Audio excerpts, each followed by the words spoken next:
Bom, gente, estamos de volta.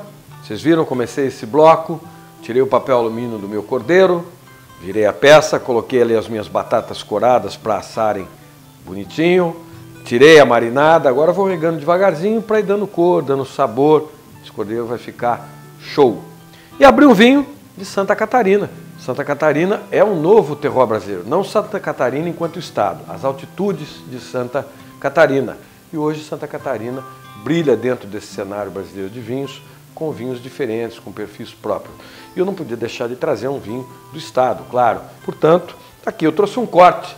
A vitivinicultura catarinense brilha muito com seus cortes tintos. Cabernet, Merlot, Syrah, Taná, Pinot Noir. Pinot, uma uva que se deu bem aqui nas altitudes, gosta de clima frio. Portanto, tem bons pinots aqui na região. Não podemos desmerecer as outras regiões produtoras de vinho no estado, né? Aqui na região sul, a região carbonífera. Ali, a região do Vale do Rio Tijucas, o Vale do Rio do Peixe, a maior região produtora. Há vinhos ali, se produz muitos vinhos aí, os vinhos de mesa, mas também tem uma produção de vinhos finos ali. Tem produtores investindo nessas castas. Os vinhos de altitude estão hoje no cenário brasileiro como um atrativo interessante. Esse é um vinho da Quinta da Neve. Quinta da Neve foi pioneira ali na região de São Joaquim. É um corte de Cabernet Sauvignon, Sangiovese e Merlot. Esse vinho é comercializado pela Decanter, aqui em Santa Catarina e em todo o Brasil. A Decanter é uma das proprietárias dessa vinícola, investiu também no vinho brasileiro, não investe só em vinhos importados, também investe no vinho brasileiro. Um vinho de 13,2% de álcool, um vinhedo a 1.200 metros de altitude com relação ao nível do mar, portanto,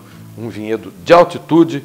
Vale a pena provar esse vinho que tem notas clássicas de corte, tem notas bordalesas, tem notas dessa uva italiana, muita fruta, alguma nota de especiaria gostoso em boca. Um vinho muito redondo, muito agradável, com uma acidez gostosa, frutada, boa. Vamos para o Rio Grande do Sul? A avaliação nacional de vinhos não é uma avaliação só de vinhos gaúchos, é uma avaliação de todo o vinho brasileiro.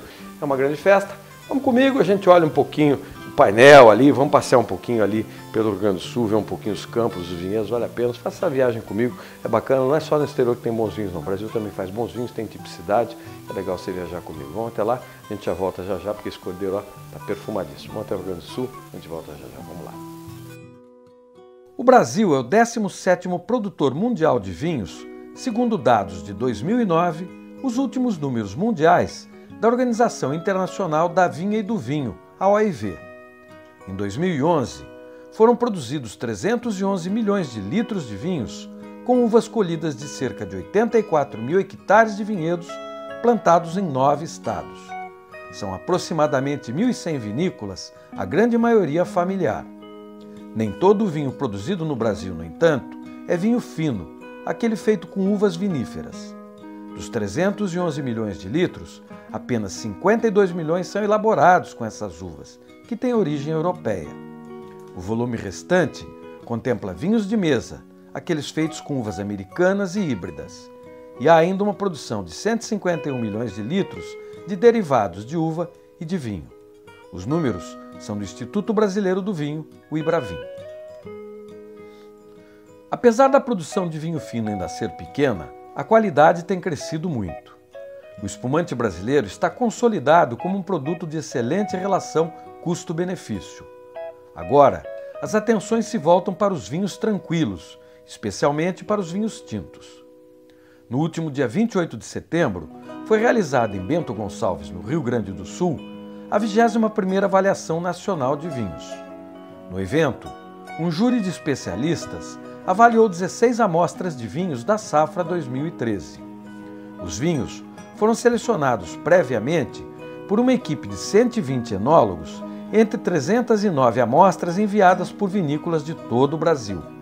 A ideia foi apresentar ao país um painel de vinhos, os mais representativos da safra 2013.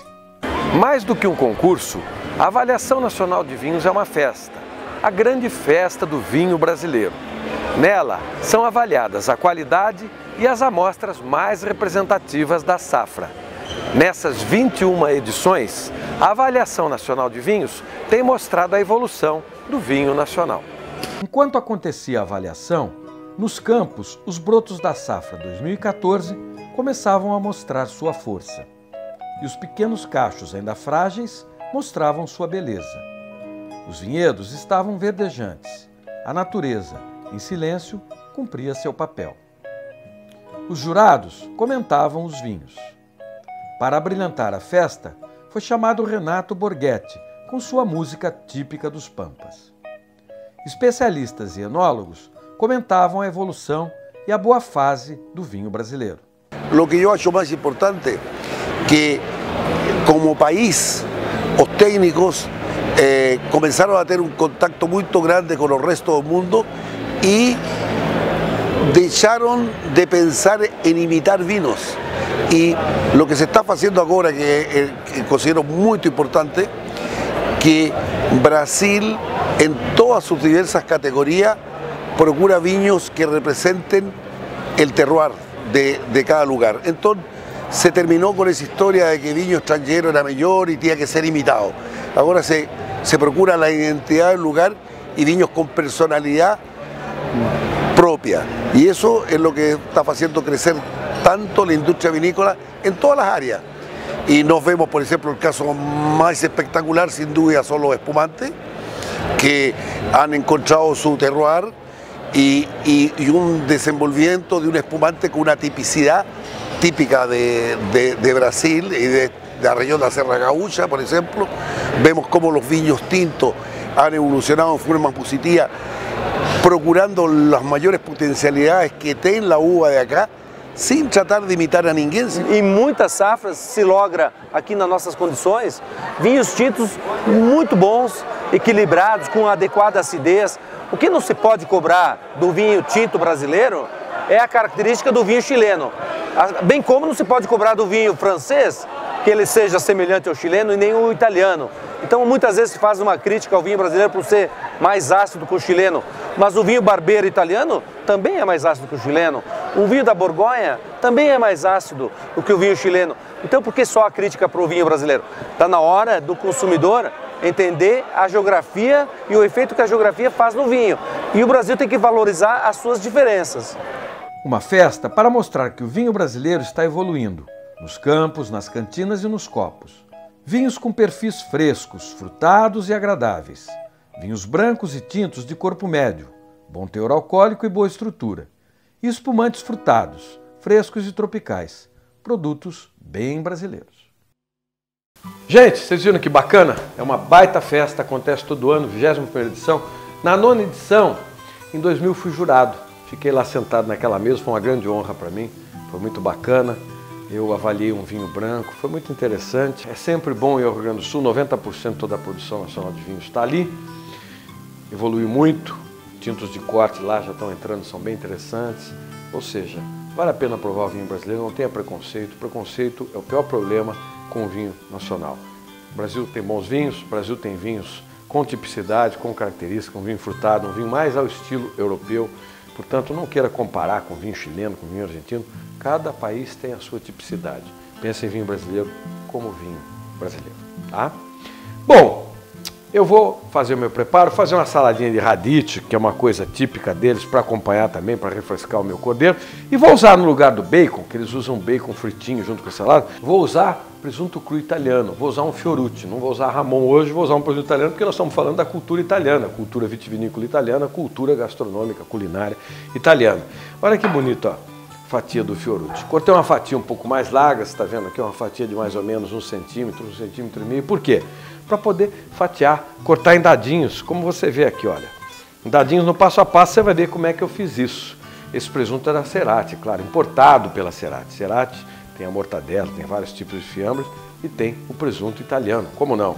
Mário Cerati, família Cerati, Cerati, sobrenome italiano, tem que ter um presunto italiano bacana. Então, em vez de usar o bacon, pode usar, eu vou usar um presunto italiano para dar um sabor mais italiano aqui à minha salada. Claro que se os italianos, quando chegaram aqui há quase 140 anos, mais ou menos 140 anos atrás, tivessem um presunto desse, teriam usado isso na sua salada. Não usaram porque não tinha. Eu vou puxar rapidinho na frigideira, vou soltar a minha salada para dar mais intensidade ao meu preparo, ao meu prato. Vai ficar muito bacana. Cerati tem frios muito legais, tem um salaminho novo espanhol trazendo para cá. Tem um azeite de oliva muito bom. No próximo programa eu vou usar esse azeite deles, que também é muito bacana. Hoje o Brasil está sendo, no bom sentido, inundado por azeites de excelente qualidade. e você vai conhecer um pouquinho. Cerati, hoje, nas boas casas do ramo, você pode provar bons produtos da Cerati aqui em Santa Catarina. Vamos preparar comigo? Puxar o brócolis no alho e óleo, tirar aqui o meu gigozinho ou o meu pernil aqui do forno, montar um prato bem bonito e, no final, 2 vinhos brasileiros para acompanhar esse preparo. Não sai da sua poltrona, tem coisa muito bacana, você vai ver que bonito o preparo, o conjunto da obra. Vem comigo, não sai da sua poltrona, vamos ver essa finalização aqui, uma boa dica para o seu final de semana. Vamos lá, vamos acabar de cozinhar. Para fazer o pernil de cordeiro com batatas coradas e brócolis no alho e óleo, você vai precisar de um pernil de cordeiro de mais ou menos 1,2 kg, 1 kg de batatas de tamanho médio para pequeno, um maço de brócolis, 4 dentes de alho, 50 ml de azeite de oliva, sal o quanto baste, alecrim para decoração. Acomode o pernil com o líquido da marinada numa assadeira. Cubra com papel alumínio e leve para assar por cerca de 50 minutos.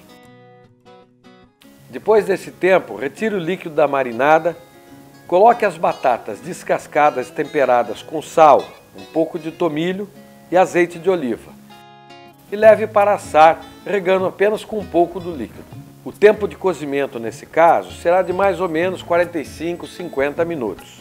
Branqueie o brócolis em água fervente e temperada com sal. Numa frigideira, aqueça os 50 ml de azeite de oliva e doure os 4 dentes de alho picadinhos. Coloque o brócolis previamente branqueado e salteie apenas para perfumar. Desligue e reserve.